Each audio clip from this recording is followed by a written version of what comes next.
মন্দিরটা খুব ভালো না? হ্যাঁ, শিবলিঙ্গটা কত বড়। আবার আসবো কিন্তু, ঠিক আছে? হ্যাঁ, আবার আসবো। বুঝলি দিদি, এবার তো আমরা দুজন এলাম, পরের বার সবাইকে নিয়ে আসবো। আমার কিন্তু খুব ভালো লেগেছে, জানিস তো। আমারও ভালো লেগেছে মন্দিরটা।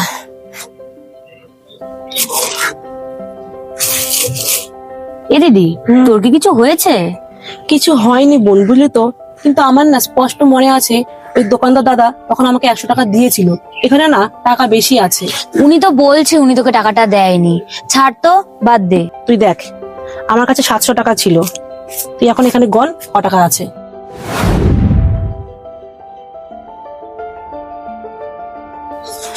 তুই তো ঠিকই বলেছিস দিদি, এখানে তো 700 টাকাই আছে। হ্যাঁ, আমাদের কাছে 600 টাকা থাকার কথা, আর ওনাকে 100 টাকা দেওয়ার কথা। হ্যাঁ দিদি, তুই ঠিকই বলেছিস, এখানে 100 টাকা বেশিই আছে। তখন থেকে তো তোকে আমি এটাই বোঝানোর চেষ্টা করছি। কিন্তু উনি তো টাকাটা নিতেই চাইছে না। আমরা কি করব তাহলে?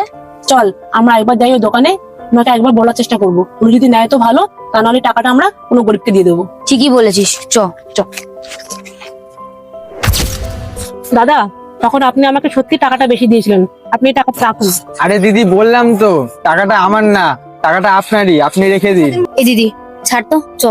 ওনারটা খুবই বুঝতে চল তো। ঠিক আছে দাদা, জুতো নিয়ে গেলাম।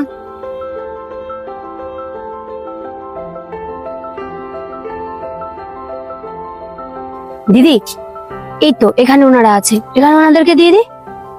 কি রে?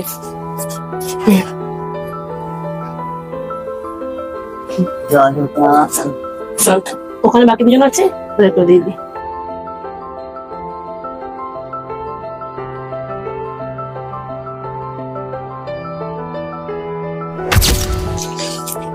দেখলি তো বোন, ভগবানের কি অশেষ লীলা। কখন কাকে কতটা দিতে হবে আর কার হাত দিয়ে দিতে হবে সেটা ভগবান আগে থেকে তৈরি করে রাখে। ঠিকই বলেছিস দিদি, ওই 100 টাকাটা না আমাদের ছিল না ওই দোকানদারের ছিল। যাদের কাছে যাওয়ার কথা ছিল তাদের কাছে ঠিক চলে গেল। গেছে। চল।